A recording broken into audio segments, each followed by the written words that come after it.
আসসালামু আলাইকুম প্রিয় শিক্ষার্থী বন্ধুরা, কেমন আছো তোমরা সবাই? আশা করি সবাই ভালো আছো। আজকে আমরা খুব গুরুত্বপূর্ণ একটা টপিকস নিয়ে আলোচনা করব, যেটা তোমাদের জন্য খুব বেশি গুরুত্বপূর্ণ এবং যেখান থেকে পরীক্ষায় তোমাদের অবশ্যই অ্যান্সার করতে হবে এবং অবশ্যই তোমাদের পরীক্ষায় আসবে এমন একটি টপিকস। এবং যেই টপিকসটা তোমাদের অনেকের কাছে খুব বেশি সহজ মনে হয়, তোমরা অনেক বেশি সহজ মনে করো, কিন্তু বিষয়টা আসলেই একেবারে সহজ নয় যেটা আমার কাছে মনে হয়। অনেকেই সাধারণ নিয়ম কানুন বা ট্রিক্স গুলো জানা না থাকার কারণে পরীক্ষার হলে ভুল করে আসে এবং পূর্ণাঙ্গ নাম্বার পেতে ব্যর্থ হয়। তাহলে তোমরা সবাই কে কোন জায়গা থেকে যুক্ত হয়েছো আমাকে একটু কমেন্ট করে জানাও। প্লাস তোমরা কেমন আছো, তোমাদের সময়টা কেমন যাচ্ছে, এটা আমাকে একটু কমেন্ট করে জানাও। আমাকে সালাম দিয়েছো বাইজিদ, ওয়ালাইকুম আসসালাম। দেন উম্মে সাইমন সালাম দিয়েছো, ওয়ালাইকুম আসসালাম। সেলিম সালাম দিয়েছো, ওয়ালাইকুম আসসালাম। এবং তোমাদের ফ্রেন্ডরা যারা এখনো জয়েন্ট হতে পারেনি তাদেরকে অবশ্যই মেনশন করে জানাও। আমাদের সাথে বাইরে যুক্ত হয়েছে চকবাজার থেকে, সেই অনেক দূর থেকে যুক্ত হয়েছে। ওকে। এবং আমাদের লাস্ট যে কম্পিটিশনটা হয়েছে চট্টগ্রামের মধ্যে, তোমরা যারা ছিলে তারা কিন্তু চাঁদগাঁয়ে স্টারে সেই পরীক্ষায় অংশগ্রহণ করেছে এবং যারা টপ করেছো তাদের অবশ্যই অবশ্যই সবাইকে কনগ্রেচুলেশনস। দেন তারপরে আমাদের শেয়ার ডান, অসংখ্য ধন্যবাদ বাইজিৎ। আপনি কেমন আছেন? আচ্ছা, আলহামদুলিল্লাহ আমি ভালো আছি। ভালো যাচ্ছে সময়, এবং জীবনটা আরো বেশি সুন্দর হতো যদি পরীক্ষা না থাকতো। আসলে আমার বর্তমান সময়ে পরীক্ষা চলছে, যার জন্য সময়টা যাচ্ছে, বাট আলহামদুলিল্লাহ ভালো যাচ্ছে। পরীক্ষা না থাকলে হয়তো আরেকটু বেশি ভালো যেত, অ্যাজ ইউজুয়াল যে নর্মাল থিওরি গুলো আছে সেগুলোর মতো। আচ্ছা, এরপরে আমাদের সাথে সূচি যুক্ত হয়েছে, আমাদেরকে সালাম দিয়েছে, ওয়ালাইকুম আসসালাম। চট্টগ্রাম সাতকানিয়া থেকে। ওকে, সাতকানিয়া থেকে চট্টগ্রাম বিশ্ববিদ্যালয়ের অনেক স্টুডেন্ট আছে। আসিফ কুড়িগ্রাম থেকে, কুড়িগ্রাম সেই অনেক দূরে, কুড়িগ্রাম একেবারে উত্তরবঙ্গ থেকে আমাদের সাথে যুক্ত হয়েছে। ওকে, তাহলে আজকে আমরা আমাদের ক্লাসটা শুরু করব। এবং ফ্লো চার্ট এই বিষয়টা তোমাদের কাছে আসলে কেমন লাগে, তোমরা ফ্লো চার্ট থেকে কিভাবে অ্যান্সার করতে পারো, তোমাদের পূর্ণাঙ্গ নাম্বার আসে কিনা, ফ্লো চার্টে পূর্ণ মান তোমরা অর্জন করতে পরীক্ষায় পারো কিনা, তোমাদের অপটেইন হয় কিনা, এই বিষয়টা আমাকে একটু কমেন্ট করে জানাও। আমাকে সালাম দিয়েছো। দেন মৌ আছো আমাদের সাথে মাদারীপুর থেকে। জহির, ওয়ালাইকুম আসসালাম। মৌ, আলহামদুলিল্লাহ ভালো আছি। দেন আল আমিন ওয়ালাইকুম আসসালাম রংপুর থেকে, রংপুর একেবারে উত্তরবঙ্গ থেকে। শাহিদুল ইসলাম, ওয়ালাইকুম আসসালাম। ওয়ালাইকুম আসসালাম। ওকে, তাহলে শাহিদুল ইসলাম আমাদের সাথে চট্টগ্রাম থেকে। তাহলে আমরা ফ্লো চার্টে পরীক্ষার সময় যখন অ্যান্সার করে থাকি, ফ্লো চার্টে তোমরা পূর্ণাঙ্গ নাম্বার পাও কিনা, আমাকে ইশরাত জাহান সালাম দিয়েছো, ওয়ালাইকুম আসসালাম। তাহলে আমরা আমাদের মূল আলোচনায় চলে যাচ্ছি, সেটা হচ্ছে ফ্লো চার্টে আমরা পরীক্ষায় পূর্ণাঙ্গ নাম্বার পাই কিনা। তোমরা প্রথমে আমাকে কমেন্ট করে জানাও তো, ফ্লো চার্টে কত নাম্বার পরীক্ষায়, ফ্লো চার্ট কোথায় আসে, ইংরেজি ফার্স্ট পেপার আর সেকেন্ড পেপারে, এটা তোমরা জানো কিনা এটা আগে বুঝতে হবে। সেকেন্ড হচ্ছে ফ্লো চার্টে তোমরা পূর্ণাঙ্গ নাম্বার পাও কিনা, অর্থাৎ ফ্লো চার্টের মার্ক কত, অর্থাৎ পরীক্ষায় ফ্লো চার্টে কত মার্কস এর এক্সাম হয় বা কত মার্কস এর প্রশ্ন থাকে, এটা কি টেক্সচুয়াল না নন টেক্সচুয়াল। কুমিল্লা থেকে যুক্ত হয়েছে ইসরাত জাহান, অসংখ্য ধন্যবাদ। তাহলে তোমাদের কাছে আমার প্রথম প্রশ্ন হচ্ছে যে আমরা যে ফ্লো চার্ট পরীক্ষার হলে লিখি বা তোমরা যে লিখছো, এই ফ্লো চার্টে নাম্বার কত করে থাকে এবং তোমরা ফ্লো চার্টে পূর্ণাঙ্গ নাম্বার পেয়েছো কিনা বা পরীক্ষার হলে পূর্ণাঙ্গ নাম্বার পাও কিনা, বা ফ্লো চার্টটা ব্যক্তিগতভাবে তোমার কাছে কেমন লাগে, এটা আমাকে একটু কমেন্ট করে জানাও। ওকে, আমাকে একটু খুব দ্রুত কমেন্ট করে জানাও। এটা ফার্স্ট পেপারের একটা পার্ট, অসংখ্য ধন্যবাদ। ফার্স্ট পেপারের একটা পার্ট এবং এটা একটা টেক্সচুয়াল পার্ট। টেক্সচুয়াল পার্ট মানে হচ্ছে আমাদের ইংলিশ ফার্স্ট পেপারের যে গল্প কবিতাগুলো দেয়া আছে, অর্থাৎ যে টেক্সট গুলো দেয়া আছে, যে কনটেক্সট গুলো দেয়া আছে, সেই কনটেক্সট গুলোর মধ্য থেকেই পরীক্ষায় প্রশ্নটা আসবে, ফ্লো চার্টটা আসবে। এটা একটা টেক্সচুয়াল পার্ট।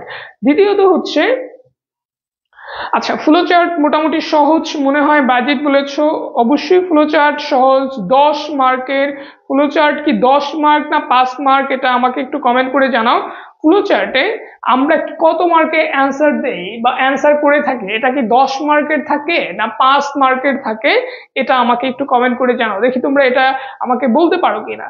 তোমরা অর্থাৎ এই অ্যান্সারটা আমাকে বলে দিবে আসলে তোমাদের বইয়ের সাথে তোমাদের অ্যাটাচমেন্ট আছে কিনা, তোমরা জানো কিনা তোমাদের টোটাল ওভারঅল মার্ক ডিস্ট্রিবিউশন, অর্থাৎ ইংলিশ ফার্স্ট পেপারের যে তোমরা পরীক্ষা দিবে বা দিতে যাচ্ছ সেখানে ওভারঅল কোন কোন টপিকস থেকে প্রশ্ন আসবে, কোন টপিকসে কত নাম্বার, সেই বিষয়গুলো তোমরা জানো কিনা, এটা মূলত আমার জানা উদ্দেশ্য। সুতরাং ইজি বলেছো, ভালো লাগে বলেছো, স্যার ফুল নাম্বার পাই না বলেছো, ওকে ফুল নাম্বার যেহেতু পাও না ইনশাল্লাহ আজকের ক্লাসের পরে তোমাদের এই সমস্যা থাকবে না। সেকেন্ড, আমি তোমাদের কাছে জানতে চাচ্ছি এটার মার্ক ডিস্ট্রিবিউশন কত, ফ্লো চার্টে পরীক্ষায় কত নাম্বারের প্রশ্ন হয় বা কত নাম্বারের প্রশ্ন থাকে, এটা আমাকে একটু কমেন্ট করে জানাও। ফ্লো চার্টে পরীক্ষার হলে কত নাম্বারের প্রশ্ন হয়ে থাকে বা কত নাম্বারের প্রশ্ন হয়, ফ্লো চার্টের ওভারঅল মার্কস কত, এটা আমাকে একটু কমেন্ট করে জানাও। ফ্লো চার্টের ওভারঅল মার্কস কত, এটা আমাকে একটু কমেন্ট করে জানাও। ফ্লো চার্টে ওভারঅল মার্কস কত, এটা আমাকে একটু কমেন্ট করে জানাও। 10 নম্বর বলেছো কিন্তু এটা কিন্তু 10 নম্বর আর 5 নাম্বার।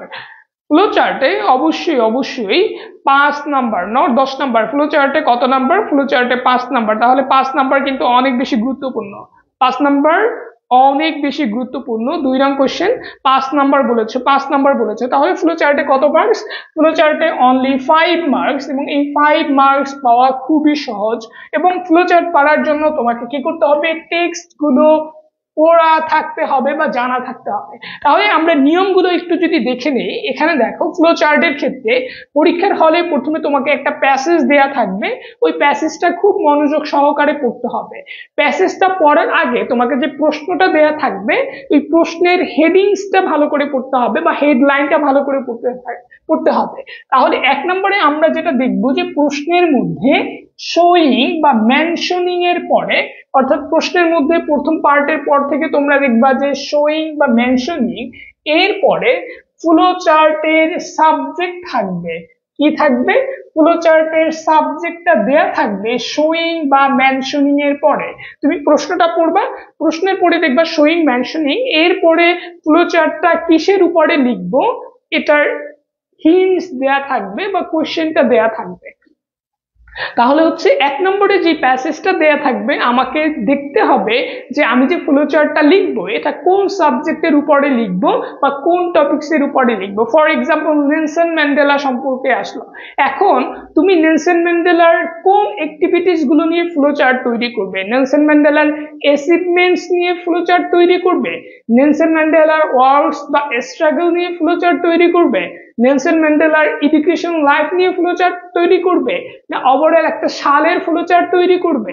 অর্থাৎ কোন ধরনের ফ্লো চার্টটা তৈরি হবে, ফ্লো চার্টের ইনফরমেশনটা কি হবে, ইনফরমেশনের কনটেক্সটটা কি হবে, এটা কোথায় দেয়া থাকবে, একেবারে প্রশ্নের মধ্যে শোয়িং বা মেনশনিং এর পরে ফ্লো চার্টের সাবজেক্টটা দেয়া থাকবে বা লেখা থাকবে। এটা হচ্ছে আমাদের 1 নম্বর নিয়ম। 2 নম্বর নিয়ম হচ্ছে ফ্লো চার্ট লেখার সময় অবশ্যই বক্স করে লিখতে হবে, নো বক্স নো মার্কস। তুমি যদি নো বক্স নো মার্কস, তুমি যদি বক্স করে না লেখো তাহলে ফ্লো চার্টে তোমাকে নাম্বার দিবে না। No box no marks, no box no marks. তাহলে তোমাকে অবশ্যই কি করে লিখতে হবে, বক্স করে লিখতে হবে। বক্স গুলো কেমন হবে, আমরা প্রথমে ধরো ফর এক্সাম্পল পরীক্ষার হলে এভাবে লিখলাম যে অ্যান্সার টু দ্য কোয়েশ্চেন নং, অ্যান্সার টু দ্য কোয়েশ্চেন নং 2, 2 নম্বর প্রশ্নের উত্তর আমরা লিখবো, এটা আমরা লিখলাম। এক্ষেত্রে তোমরা একটা বিষয় অবশ্যই মাথায় রাখবে, ধরো তুমি একটা পেজ, এই পেজের মধ্যে অর্ধেক লেখা শেষ করছো কোশ্চেন অ্যান্সার দিয়ে, এরপরে হাফ পেজ জায়গা খালি আছে, তুমি কখনোই ফ্লো চার্টটা ওই হাফ পেজ জায়গায় লেখা শুরু করবে না, বরং ফ্লো চার্টটা লেখার সময় তুমি একটা ফ্রেশ পেজ নিবে এর পরবর্তী পেজে, এরপরে একেবারে ফ্রেশ পেজের উপরে এভাবে অ্যান্সার টু দ্য কোয়েশ্চেন নং 2 এভাবে লিখবে। এরপরে যেটা করতে হবে তোমাকে বক্স করতে হবে। এক্ষেত্রে বক্স গুলো আমরা কি করব, বক্স গুলো আমরা হরিজন্টাল ভাবে না করে আমরা ভার্টিক্যাল ভাবে করব। অর্থাৎ আমরা বক্স গুলো উপর থেকে নিচের দিকে করব, উপর থেকে নিচের দিকে করব। তাহলে উপর থেকে নিচের দিকে কয়টা বক্স করব? উপর থেকে নিচের দিকে আমরা টোটাল 6টা বক্স করব। কয়টা বক্স করব? 6টা বক্স করব। এভাবে আমরা টোটাল 6টা বক্স করলাম। এক্ষেত্রে আরেকটা বিষয় মাথায় রাখবো, বক্স গুলো যাতে মোটামুটি একটু বড় হয়, পরিপুষ্ট হয়, অর্থাৎ বক্সের মধ্যে যাতে এক লাইন একেবারে স্পষ্টভাবে সুন্দর করে লেখা যায়, অথবা যদি আমার ভুল হয় আমি এটাকে কেটে দিয়ে যাতে নিচে আবার আরেকটা লাইন লিখতে পারি, অর্থাৎ 2 লাইন লেখা যায় এমন সমপরিমাণের বক্সটা করব। বক্স কয়টা করব? তাহলে আমাদের বক্স সংখ্যা কয়টা হবে? বক্স সংখ্যা হবে বা বক্স নাম্বার এটা হবে 6টা। আমরা টোটাল 6টা বক্স করব উপর থেকে নিচে। বক্সগুলোর সাইজ বা শেপ একেবারে সমান হবে। বক্সগুলো এখন প্রশ্ন হতে পারে আমি কি এটা পেন্সিল দিয়ে করব না পেন দিয়ে করব? তুমি দুটো ব্যবহার করেই করতে পারো। এক্ষেত্রে যেহেতু এটা কোনো ম্যাথমেটিক্যাল বা তোমার সায়েন্সের কোনো বিষয় না, সুতরাং তুমি তোমার পেন দিয়েই করতে পারো। এক্ষেত্রে আমার পরামর্শ থাকবে তোমরা এই বক্সগুলো ব্লু পেন দিয়ে করতে পারো। কি দিয়ে করতে পারো? Blue pen. ব্লু পেন দিয়ে করতে পারো। তাহলে আমরা বক্সগুলো কি দিয়ে করব? বক্সগুলো করব ব্লু পেন দিয়ে। অ্যান্সার টু দ্য কোয়েশ্চেন নং 2 এই অংশটা আমরা কি দিয়ে লিখবো? ব্লু পেন দিয়ে লিখবো। তাহলে কিন্তু তোমার খাতার সৌন্দর্য বৃদ্ধি পাবে পরীক্ষার হলে। তাহলে পরীক্ষার হলে অ্যান্সার করার ক্ষেত্রে, যদিও এটা আর একটা আলোচনা, অন্য একটা টপিকস, যে আমার পেপার ডেকোরেশনটা কি হবে, তুমি দেখতে কেমন, কতটা সুন্দর, এটা কিন্তু টিচার দেখছেন না। তুমি কোন স্কুলের কোন কলেজের শিক্ষার্থী এটাও টিচার দেখছেন না। তুমি কতটা মেধাবী এটাও টিচার দেখছেন না।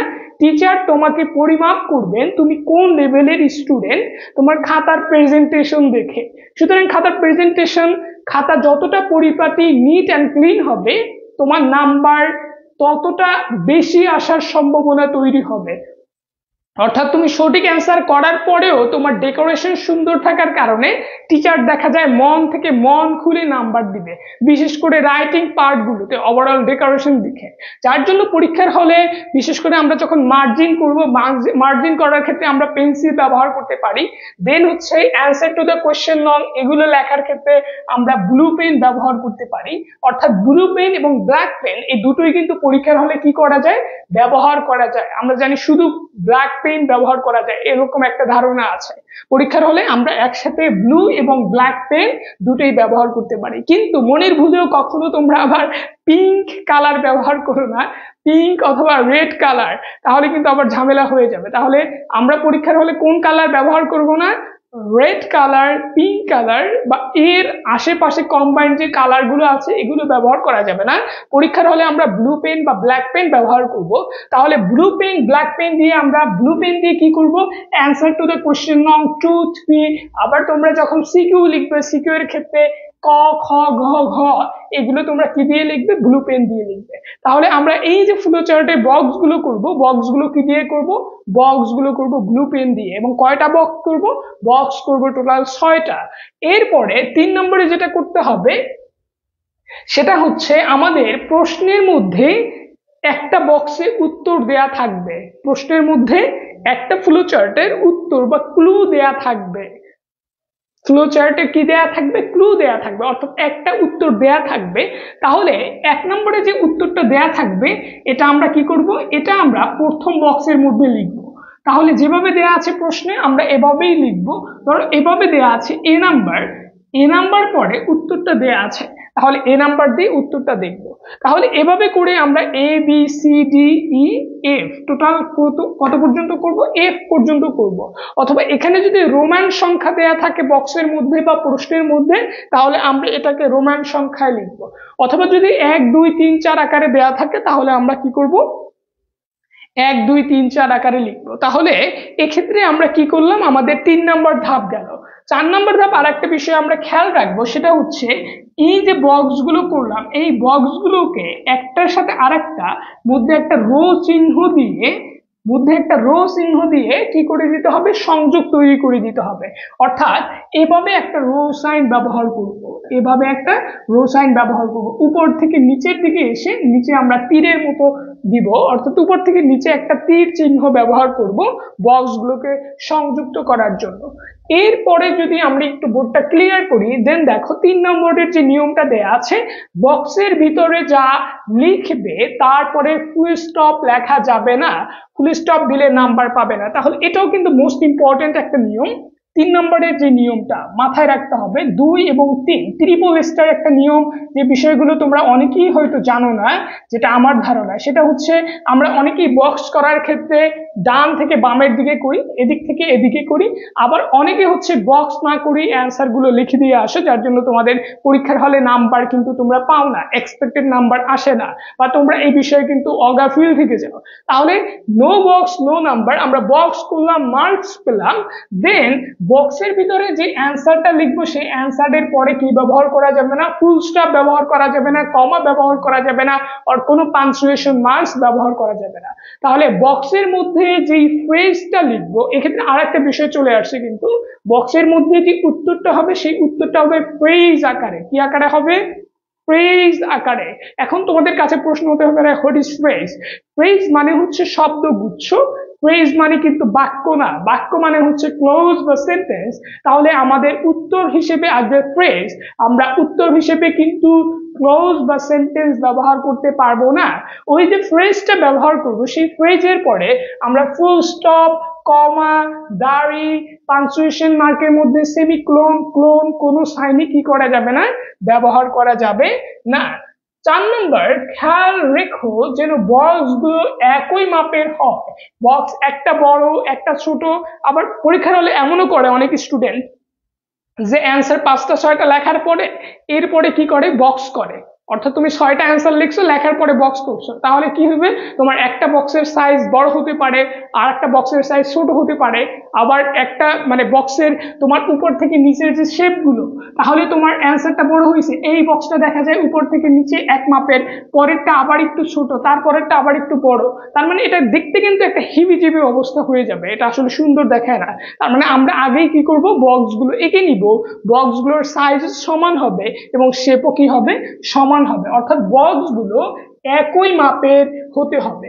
এরপরে এই চিহ্ন দিতে হবে, অর্থাৎ উপর থেকে নিচে আমরা কোন চিহ্ন দিব, তীর চিহ্ন দিব। বক্সের নাম্বারিং যেমন 1 থাকলে 1, অথবা যদি ABCD থাকে ABCD, অথবা যদি রোমান সংখ্যায় দেওয়া থাকে তাহলে আমরা রোমান সংখ্যা ব্যবহার করব।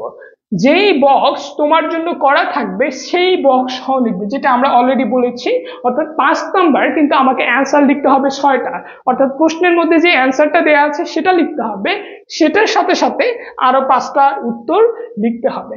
আশা করি তোমরা এই অংশটুকু বুঝতে পেরেছো। তোমাদের এই পর্যন্ত যে 7টা নিয়ম আমি বলেছি, এই 7টা নিয়ম তোমাদের ক্লিয়ার কিনা আমাকে একটু কমেন্ট করে জানাও যে তোমরা এটা বুঝতে পেরেছো কিনা। যদি তোমাদের এই অংশটুকু বুঝে থাকো তাহলে আমাকে সি লিখে কমেন্ট করো। তোমরা এই 7টা নিয়ম যদি বুঝে থাকো ফ্লোচার্টের, তাহলে আমাকে সি লিখে কমেন্ট করো। তোমরা যদি আমার এই 7টা নিয়ম যদি বুঝে থাকো, ফ্লোচার্টের এর আগের ক্লাসে আমরা ক্লাস নিয়েছিলাম রিয়ারেঞ্জের উপরে, আজকের ক্লাসটা ফ্লোচার্টের উপরে হচ্ছে জহির হোসেন। এর আগে হয়তো অনেক আগে নিয়েছি, বাট রিসেন্টলি নেওয়া হয় না ফ্লোচার্টের উপরে। ওকে, তাহলে তোমরা এই যে 7টা নিয়ম আমি আলোচনা করলাম, এই 7টা নিয়ম তোমরা বুঝেছো কিনা এটা আমাকে একটু কমেন্ট করে জানাও। এই 7টা নিয়ম তোমরা বুঝতে পেরেছো কিনা তাহলে আমাকে একটু কমেন্ট করে জানাও। এই অংশে তোমাদের কোনো কোশ্চেন বা কোয়েরি আছে কিনা তাহলে এটা আমাকে ক্লিয়ার করো। দেন আমরা ফ্লোচার্টের যে অ্যান্সার গুলো করবো সেই অ্যান্সার গুলো কিভাবে হবে, আমি এটা তোমাদেরকে অলরেডি বলেছি যে ফ্লোচার্টের অ্যান্সার গুলো অবশ্যই ফ্রেজ আকারে লিখতে হবে।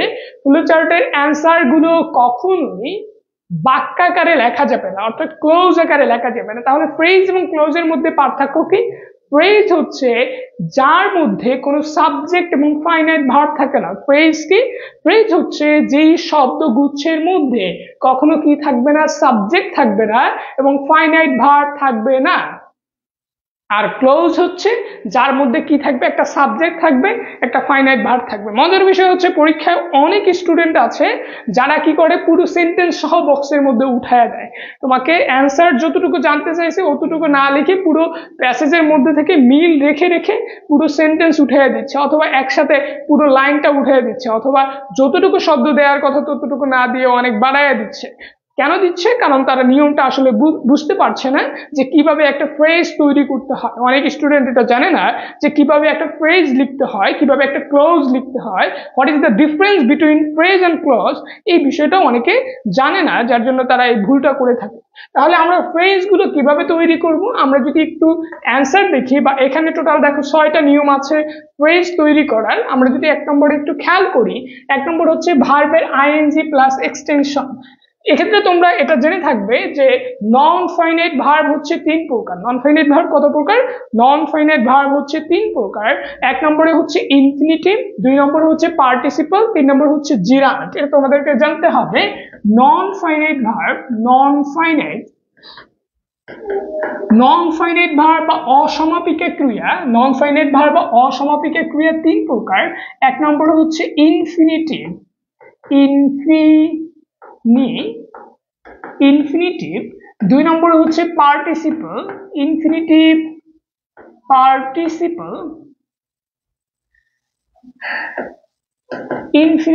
পার্টিসিপল, এবং 3 নম্বরে হচ্ছে জিরান্ড,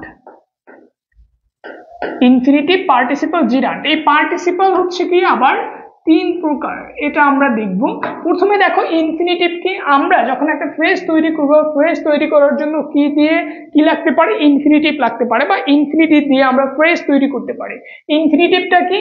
ইনফিনিটিভ হচ্ছে 2 প্লাস ভার্বের বেস ফর্ম, 2 প্লাস ভার্বের বেস ফর্ম। তাহলে 2 প্লাস ভার্বের বেস ফর্ম কি? আমরা বলতে পারি টু রিড, পড়তে, টু গো টু মার্কেট, মার্কেটে যেতে, টু রিড দ্য বুক, বইটা পড়তে, অথবা to finish the work, to finish, কাজটা শেষ করতে। তাহলে এক্ষেত্রে নিয়মটা কি? 2 প্লাস ভার্ব প্লাস এক্সটেনশন, অর্থাৎ 2 প্লাস ভার্বের পরে আমরা একটা নাউন প্রোনাউন বা নাউন প্রোনাউন যুক্ত একটা অংশ বসিয়ে দিব, যেটাকে আমরা বললাম ইনফিনিটিভ বা ইনফিনিটিভ ফ্রেজ। দেন জিরান্ডকে, জিরান্ড হচ্ছে যে ভার্বের আইএনজি বাক্যে নাউনের ন্যায় কাজ করে তাকে আমরা জিরান্ড বলি। জিরান্ড হচ্ছে ভার্বের আইএনজি। যেমন আমরা বললাম রিডিং আ বুক, কি বললাম? Reading a book. তাহলে এই ক্ষেত্রে আমরা কি করলাম? ভার্বের ING plus article plus noun বসাইলাম। অথবা finishing the work, finishing the work, কাজটা শেষ করতে, ফিনিশিং দ্য ওয়ার্ক। তাহলে এক্ষেত্রে ভার্বের ING plus article plus noun, যেটাকে বলতে পারি আমরা জিরান্ড ফ্রেজ। কি বলতে পারি? জিরান্ড ফ্রেজ। অথবা পার্টিসিপল ফ্রেজের ক্ষেত্রেও আবার পার্টিসিপল 3 প্রকার। পার্টিসিপল 3 প্রকারের মধ্যে একটা প্রেজেন্ট পার্টিসিপল, একটা পাস্ট পার্টিসিপল, একটা পারফেক্ট পার্টিসিপল। এই ক্ষেত্রে তোমাদের পাস্ট পার্টিসিপল থেকে পরীক্ষায় প্রশ্ন আসবে। পাস্ট পার্টিসিপলটা কি? পাস্ট পার্টিসিপল হচ্ছে ভার্বের B3 প্লাস অবজেক্ট। যেমন আমরা যদি বলি finished, FINISHED, finished the work, finish the work. আমি দেখো 3টে এক্সাম্পলে ফিনিশ দিয়ে দেখিয়েছি, এটা তোমাদের বোঝার সুবিধার্থে। যখন আমরা ইনফিনিটিভ ফ্রেজ তৈরি করলাম তখন বললাম to finish the work, to finish. তাহলে পরীক্ষার হলে যদি ইনফিনিটিভ আকারে প্রথম উত্তরটা দেয়া থাকে সবগুলো ইনফিনিটিভ আকারে হবে। যেমন to finish the work, to start the work, to start the project, এরকম হবে। অর্থাৎ সবগুলো 2 প্লাস ভার্বের বেস ফর্ম প্লাস এক্সটেনশন দিয়ে হবে। 1 নম্বর হতে পারে। 2 নম্বর এমন হতে পারে ভার্বের ING plus article plus noun, তাহলে সবগুলো ভার্বের আইএনজি দিয়ে হবে। যেমন reading a book, finishing the work, তারপরে অ্যাচিভিং দ্য অবজেক্ট, অথবা অ্যাচিভিং দ্য সাকসেস, এরকম হতে পারে। অর্থাৎ সবগুলো আমরা কি লিখবো? ভার্বের আইএনজি দিয়ে লিখবো।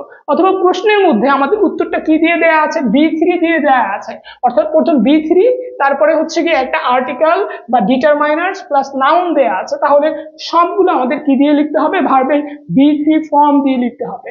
অথবা যদি পারফেক্ট পার্টিসিপল দিয়ে দেয়া থাকে, হ্যাভিং দিয়ে দেয়া থাকে, যেমন হ্যাভিং প্লাস B3, কিভাবে দেয়া থাকতে পারে? হ্যাভিং প্লাস B3, তাহলে আমাকে সবগুলো হ্যাভিং প্লাস B3 দিয়ে লিখতে হবে। এটা হচ্ছে আমাদের ফ্রেজ তৈরি করার নিয়ম। অর্থাৎ আমরা কি বলেছি? ফ্রেজ এবং ক্লোজের মধ্যে মূল পার্থক্যটাই হচ্ছে ফ্রেজের মধ্যে ফাইনাইট ভার্ব থাকে না, বাট কি থাকে? নন ফাইনাইট ভার্ব থাকে। অর্থাৎ ফ্রেজ তৈরি করার জন্য কি ব্যবহার করতে হয়, নন ফাইনাইট ভার্ব ব্যবহার করতে হয়, অথবা নন ফাইনাইট ভার্ব ছাড়াও আমরা কি ব্যবহার করতে পারি, আর্টিকেলস, নাউন, অ্যাডজেক্টিভ, অ্যাডভার্ব ব্যবহার করতে পারি। অর্থাৎ এগুলোর মধ্যে কি থাকবে না, কোনো ফাইনাইট ভার্ব থাকবে না। ফাইনাইট ভার্ব কোনগুলো, ফ্রেজের মধ্যে কখনো অক্সিলারি ভার্ব থাকবে না, এক নম্বরে মাথায় রাখবা। ফ্রেজের মধ্যে কখনো অক্সিলারি ভার্ব থাকবে না, কি থাকবে না, অক্সিলারি ভার্ব থাকবে না। দুই নম্বরে ফ্রেজের মধ্যে কখনো সাবজেক্ট থাকবে না। সাবজেক্ট কোনগুলো, সাবজেক্ট হচ্ছে আমরা সাবজেক্টিভ প্রোনাউন যেগুলো আছে, প্রোনাউন যেগুলো ব্যবহার করি, আই, উই, শি, দে, ইট, এগুলো থাকবে না।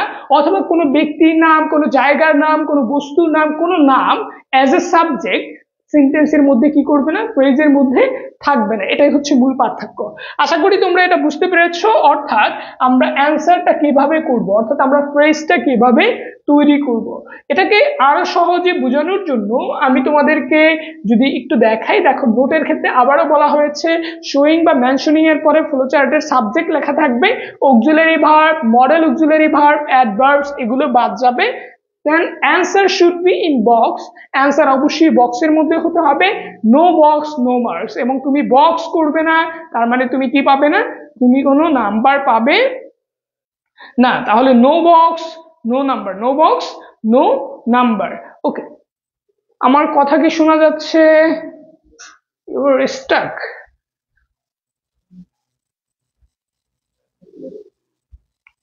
হ্যালো হ্যালো, আমার কথা কি শোনা যায়? am I audible?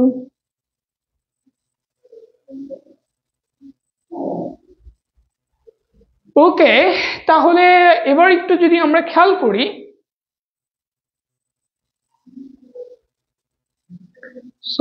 Sorry give me a minute.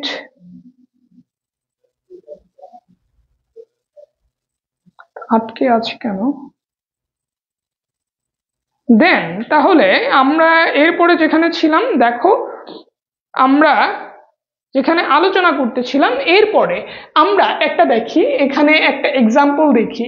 এক্সাম্পলের ক্ষেত্রে আমরা আমাদের প্যাসেজের একটা, অর্থাৎ আমাদের টেক্সট বই থেকে আমরা একটা প্যাসেজ নিয়েছি, এখানে আমরা এটা নিয়ে যদি একটু বিশ্লেষণ করি, সেটা হচ্ছে ধরো প্রশ্নটা 2 নম্বরে দেয়া আছে, এখানে এভাবে দেয়া আছে, অর্থাৎ কি বলা হয়েছে, read the following text and make a flowchart, flowchart তৈরি করো।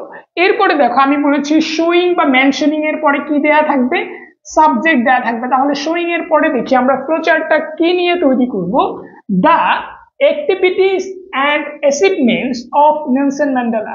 তাহলে এখানে আমরা প্রথম যে ফ্লোচার্টটা তৈরি করব, সেই ফ্লোচার্টটা কি দিয়ে তৈরি করব, ফ্লোচার্টটা আমরা তৈরি করব নেলসন ম্যান্ডেলার অ্যাক্টিভিটিস এবং অ্যাচিভমেন্টস দিয়ে। আমরা কি নিয়ে তৈরি করব, আমরা তৈরি করব নেলসন ম্যান্ডেলার অ্যাক্টিভিটিস এবং অ্যাচিভমেন্ট নিয়ে। এটা হচ্ছে আমাদের ফ্লোচার্টের সাবজেক্ট বা ফ্লোচার্টের টপিকস।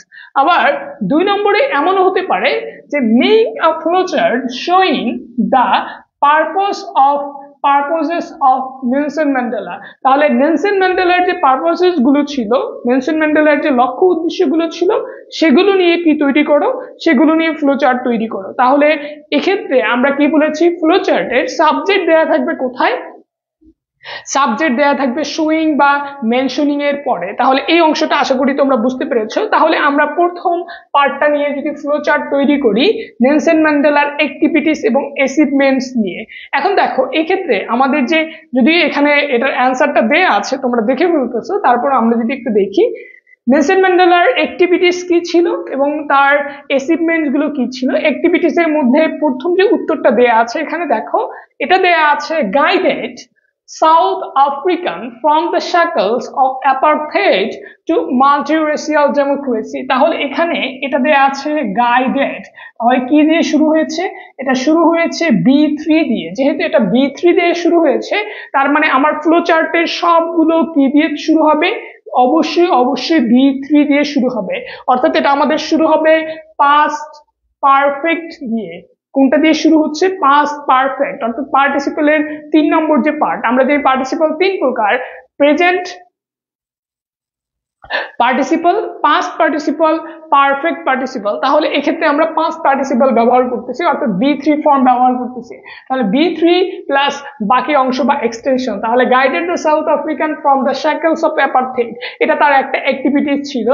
দেন 2 নম্বরে আর একটা activities fought for justice around the world, তাহলে এটাও আমরা কি দিয়ে শুরু করেছি?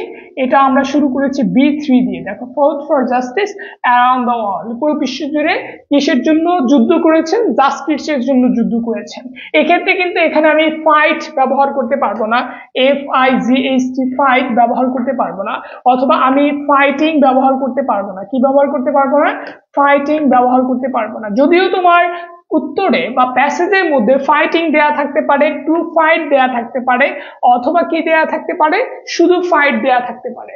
তাহলে fighting, to fight or fight যেটাই দেয়া থাকুক না কেন, তোমাকে এটাকে কিসে রূপান্তর করে ফেলতে হবে? বি3 তে রূপান্তর করে ফেলতে হবে। এবং এটাকে যেহেতু উপরেরটা আমরা পাস্ট পারফেক্টে লিখেছি, পরেরটাও পাস্ট পারফেক্টে লিখলাম, যে fight for justice around the world. 3 নম্বর, তার অ্যাক্টিভিটিস এর মধ্যে আরেকটা ছিল ইমপ্রিজনড for nearly 3 decades। এখানে দেখো imprisoned, এটা প্রিজন দেয়া থাকতে পারে, অথবা টু প্রিজন দেয়া থাকতে পারে, প্রিজনিং দেয়া থাকতে পারে প্যাসেজের মধ্যে, বাট আমরা কি ব্যবহার করেছি? এটাকে বি3 ব্যবহার করেছি। দেখো, এর আগেও কিন্তু আমরা কোনো সাবজেক্ট ব্যবহার করি নাই, কোনো অক্সিলারি ভার্ব ব্যবহার করি নাই। এই তিনটার পূর্বে আমরা প্রত্যেকটা শুরু করেছি বি3 দিয়ে, এবং এর পরের অংশটা একটা ফ্রেজ যেটার মধ্যে কোনো সাবজেক্ট নাই, কোনো অক্সিলারি ভার্ব নাই। তাহলে prisoned for nearly 3 decades, prison for nearly 3 decades, প্রায় তিনি 3 দশক ধরে কোথায় ছিলেন? জেলে বন্দী ছিলেন। এরপরে দেখো 4 নম্বরে অ্যাডভোকেটেড ফর হিউম্যান ডিগনিটি, তিনি হিউম্যান ডিগনিটির জন্য কি করেছেন? হিউম্যান ডিগনিটির জন্য তিনি আন্দোলন করেছেন বা কথা বলেছেন, অর্থাৎ হিউম্যান ডিগনিটির তিনি একজন ধারক এবং বাহক ছিলেন। তাহলে এক্ষেত্রে আমরা অ্যাডভোকেটেড ব্যবহার করেছি, নট অ্যাডভোকেট ব্যবহার করেছি, অ্যাডভোকেটিং ব্যবহার করেছি। এরপরে দেখো awarded Nobel peace prize, awarded এটা তার একটা অ্যাচিভমেন্টস। আমাকে বলা হয়েছে make a flowchart showing achievements and activities, তাহলে আমি উপরের 3টা ব্যবহার করেছি তার অ্যাক্টিভিটিস নিয়ে, আমি 4 নম্বরের অ্যান্সারটা লিখেছি তার অ্যাচিভমেন্টস নিয়ে। অ্যাওয়ার্ডেড, তাকে পুরস্কৃত করা হয়েছে কি দিয়ে? নোবেল পিস প্রাইজ দিয়ে। এরপরে দেখো ইলেক্টেড, এটাও তার একটা achievements, elected as the first black president, এবং তিনি ফার্স্ট ব্ল্যাক প্রেসিডেন্ট হিসেবে কি হয়েছেন? ইলেক্টেড হয়েছেন। এটাও আমরা বি3 দিয়ে ব্যবহার করেছি। এবং এক্ষেত্রে দেখো এখানে এই বক্সের মধ্যে যে উত্তরগুলো আছে, একটা উত্তরের শেষেও কিন্তু আমরা কোনো পাঞ্চুয়েশন মার্কস ব্যবহার করি নাই। দেখো এখানে কোনো ফুল স্টপ নাই, দাড়ি নাই, কমা নাই, কিছুই নাই, তার মানে একটা সিম্পল ফ্রেজ আমরা ব্যবহার করেছি। 2 নম্বরে দেখো এক্ষেত্রে আমরা 1 2 3 4 দিয়ে লিখেছি। কেন লিখেছি? কারণ প্রথমটা দেয়া ছিল আমাদের অ্যান্সার 1 দিয়ে, তার মানে আমরা 1 দিয়ে লিখেছি। যদি এটা ABCD দিয়ে থাকতো তাহলে আমরা ABCD দিয়ে লিখতাম। দেখো বক্সগুলোর সাইজ এবং শেপ সবগুলো কিন্তু সমান, বক্সগুলোকে আমরা কি দিয়ে অ্যাড করে দিয়েছি? রো চিহ্ন দিয়ে অ্যাড করে দিয়েছি। এবং তোমরা চাইলে এভাবে ব্লু কালার দিয়ে বক্সগুলো করতে পারো। এখন দেখো এক্ষেত্রে তোমাদের আরেকটা বিষয় যদি আমরা ক্লিয়ার করি, প্যাসেজটা যদি একবার পড়ি, এই উত্তরগুলোর ক্ষেত্রে তোমরা একটু বুঝতে পারবে। দেখো, Nelson Mandela guided the South African from the shackles of apartheid to multiracial democracy, এটা আমাদের প্রথম অ্যান্সার ছিল, গাইডেড। 2 নম্বরে দেখো as an icon of peace and reconciliation who came to embody the struggle for justice around the world, এখানে দেখো দেয়া আছে কি? the struggle for justice around the world, but আমরা অ্যান্সার হিসেবে কি লিখেছিলাম? এই দা বাদ দিয়ে দিয়েছি, struggle কে B3 ফর্ম করে ফেলেছি, আমরা লিখেছিলাম struggled for justice around the world। তাহলে এখানে the struggle for এখানে the struggle এটা নাউন আকারে দেয়া আছে, বাট এই নাউনটাকে আমরা কিসে রূপান্তর করেছি? B3 তে রূপান্তর করে ফেলেছি, কারণ উপরেরটা কি ছিল? গাইডেড ছিল, তার মানে গাইডেডটা তো দেয়াই আছে, এটাকে আমাকে আর B3 তে রূপান্তর করতে হয় নাই। 2 নম্বরে আমি এটাকে B3 ফর্মে রূপান্তর করে ফেলেছি। এরপরে দেখো 3 নম্বরে imprisoned for nearly 3 decades, এখানে imprisoned এটা কিন্তু B3 ফর্মে দেয়াই আছে, তার মানে আমি শুধু ফ্রেজটাকে নিয়েছি এক্ষেত্রে। এখন যদি তুমি এই অংশটা করো, যেটা ম্যাক্সিমাম স্টুডেন্ট করে। এখানে imprison for nearly 3 decades for his fight against white minority rules, এই পর্যন্ত যদি নিয়ে যাও তাহলে ফ্রেজটা কিন্তু অনেক বড় হয়ে যায়। তাহলে আমরা কিন্তু ফ্রেজটা একেবারে সংক্ষেপে তৈরি করেছি, অর্থাৎ এই ফ্রেজের সাবজেক্টিভ পার্ট হচ্ছে ইমপ্রিজন ফর 3 decades। তিনি কি ছিলেন? 3 দশক ধরে জেলে বন্দী ছিলেন। এটাই তার একটা অ্যাক্টিভিটিস, এটাই তার একটা কর্ম। তাহলে আমরা শুধু এই অংশটুকু নিয়েছি, নট পূর্ণাঙ্গ সেন্টেন্স। পুরো সেন্টেন্সকে ফ্রেজের মধ্যে নেওয়া যাবে না, অর্থাৎ কি পয়েন্টসটুকু নিতে হবে, অর্থাৎ যেই পয়েন্টসটুকু নিবা বা যেই ফ্রেজটাকে নিবা, সেই ফ্রেজটা আমাকে যেই সাবজেক্টটা চাচ্ছে ওই সাবজেক্টের কথাটা চলে আসতে হবে। যে তিনি 3 দশক ধরে জেলে বন্দী ছিলেন, এটাই তার একটা কি ছিল? অ্যাচিভমেন্ট ছিল, বা এটাই তার অ্যাচিভমেন্টস না, এটাই তার একটা অ্যাক্টিভিটি ছিল। ওকে, এরপরে যদি আমরা দেখি, পরে Mandela never lost his resolve to fight for his people's emancipation. He was determined to, এক্ষেত্রে তোমরা এক্ষেত্রে এটা নিতে পারো, determined to bring down apartheid। এটা তার কি ছিল? এটা তার পারপোজ ছিল। এটা আমরা পরের সেন্টেন্সে নিব যে ডিটারমাইন্ড ছিলেন টু ব্রিং ডাউন অ্যাপারথেইড। তারপরে his prestigious charisma helped him win the support of the world. I hate race discrimination most intensely and its manifestation. I have fought for, এটা বলতে পারো, I fought it all during his life. সে তার পুরো জীবন জুড়ে কি করেছেন? পুরো জীবন জুড়ে হচ্ছে গিয়ে অ্যাপারথেইডের বিরুদ্ধে যুদ্ধ করেছেন। তার মানে অ্যান্সার কিন্তু একাধিক থাকতে পারে। Mandela said in his acceptance speech on becoming South African first black president। তাহলে এটা আমরা এখানে বলেছি elected South African first black president. এক্ষেত্রে আর একটা বিষয়ে খেয়াল রাখতে হবে, কিছু কিছু ক্ষেত্রে তুমি এই সেন্টেন্সের মধ্যে সাবজেক্টিভ যদি ওয়ার্ডটা দেয়া না থাকে, ওই সাবজেক্টটা তুমি কি করে নিতে পারো? ওই ওয়ার্ডটাকে ধরে নিতে পারো বা বাইরে থেকে নিয়ে আসতে পারো। যেমন দেখো, তার অ্যাক্টিভিটিস এর মধ্যে বা তার অ্যাচিভমেন্টস এর মধ্যে একটা ছিল তিনি সাউথ আফ্রিকার ব্ল্যাক প্রেসিডেন্ট হিসেবে নির্বাচিত হয়েছিলেন, কিন্তু এখানে কিন্তু এই কথাটা নাই, এখানে নাই। আমরা ধরে নিয়েছিলাম এখানে কি বলা হয়েছে, Mandela said in his acceptance speech on becoming South African first black president in 1994। তাহলে এখানে কিন্তু তিনি ইলেক্টেড হয়েছেন এই কথাটা নাই, বাট তিনি ফার্স্ট ব্ল্যাক প্রেসিডেন্ট হয়েছে এটা আমরা বুঝতে পারছি। তাহলে আমরা কি বললাম এক্ষেত্রে? Elected South African first black president. ইলেক্টেডটা কিন্তু আমরা এখানে নিয়ে এসেছি। এরপরে আমরা দেখো এটা পেয়েছি, awarded the Nobel peace prize. তিনি কি পুরস্কৃত হয়েছেন?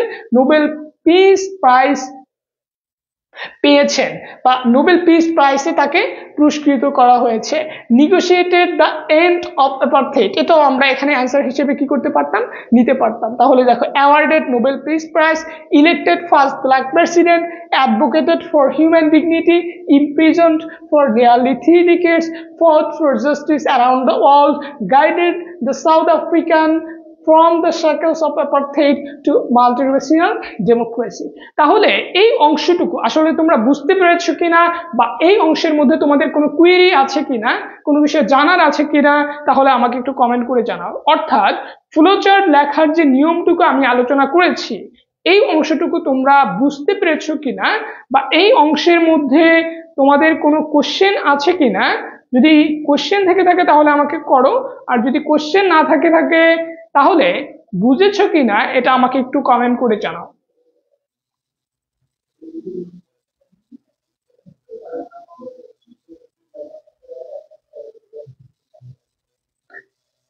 তোমরা ওকে ক্লিয়ার বলেছো, ক্লিয়ার।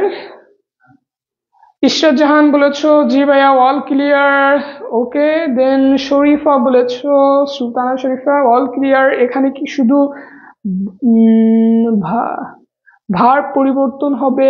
ভার পরিবর্তন হবে বলতে তোমাকে বক্সের মধ্যে প্রথম উত্তরটা যেভাবে দেয়া থাকবে, এটা যদি ইনফিনিটিভ আকারে দেয়া থাকে ইনফিনিটিভে লিখবো আমরা ফ্রেজটা, যদি এটা জিরান্ডে দেয়া থাকে জিরান্ডে লিখবো অর্থাৎ ভার্বের আইএনজি, অথবা যদি নর্মাল কোনো ফ্রেজ দেয়া থাকে নর্মাল ফ্রেজে আমরা লিখবো অর্থাৎ articles plus adjective plus noun এরকম যদি দেয়া থাকে তাহলে এভাবে লিখবো। এবং এক্ষেত্রে আমাকে যেই উত্তরটা চাওয়া হচ্ছে ওই উত্তর আকারের ফ্রেজ তৈরি হচ্ছে কিনা এই বিষয়টা খেয়াল রাখতে হবে।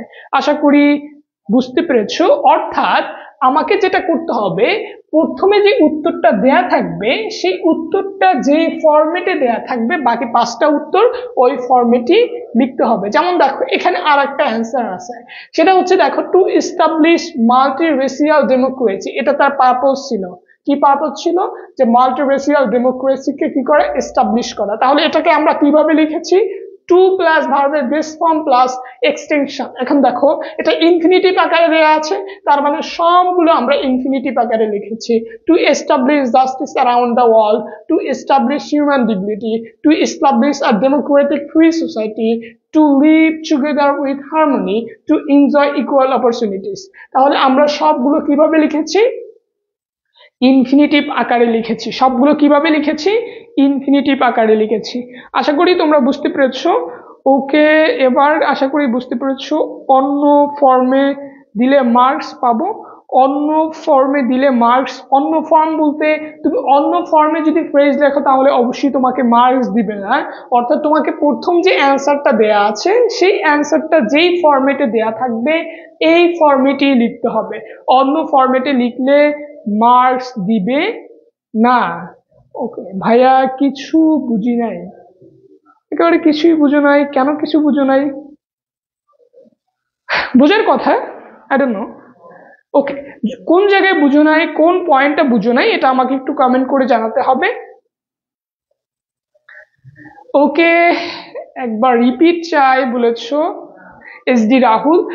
এসডি রাহুল, আবার যদি একেবারে বলি ফ্লো চার্ট একেবারে সবার জন্য একেবারে রিক্যাপ করে দিচ্ছি। শুরু থেকে যে আলোচনাটা করছি জাস্ট 2 মিনিটের মধ্যে আমি পুরোটাকে রিক্যাপ করছি।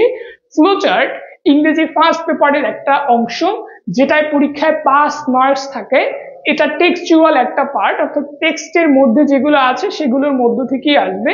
এবং এখানে 5 মার্কসের 5 পাওয়াটা খুবই সহজ যদি তুমি জেনে বুঝে পড়াশোনা করো বা তোমার যদি ওভারঅল কম্প্রিহেনশনের ভালো একটা স্কিলস থাকে। দেন ফ্লোচার্ট লেখার ক্ষেত্রে অবশ্যই কি করে লিখতে হবে? 6টা বক্স করতে হবে। বক্সগুলো উপর থেকে নিচে করতে হবে। বক্সগুলো সেম সাইজের সেম শেপের হতে হবে এবং বক্সের মধ্যে কোনো দাড়ি কমা ফুল স্টপ ব্যবহার করা যাবে না অ্যান্সার লেখার পরে। এবার আমরা চলে আসি অ্যান্সার লেখার ক্ষেত্রে। অ্যান্সার কোন টপিকসের উপরে লিখবো এটা একেবারে আমাদের প্রশ্নের যে টাইটেল সেই টাইটেলের মধ্যে দেয়া থাকবে। কিসের পরে?